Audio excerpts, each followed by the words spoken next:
निर्गुण हो कबीर के पानी सुन सयानी नदी।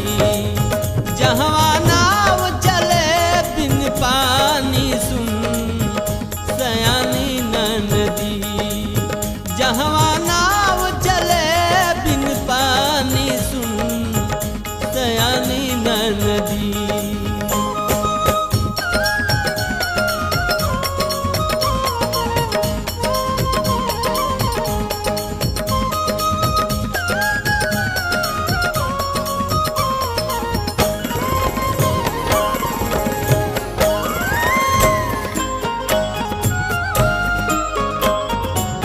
पांच तत्व आगी पानी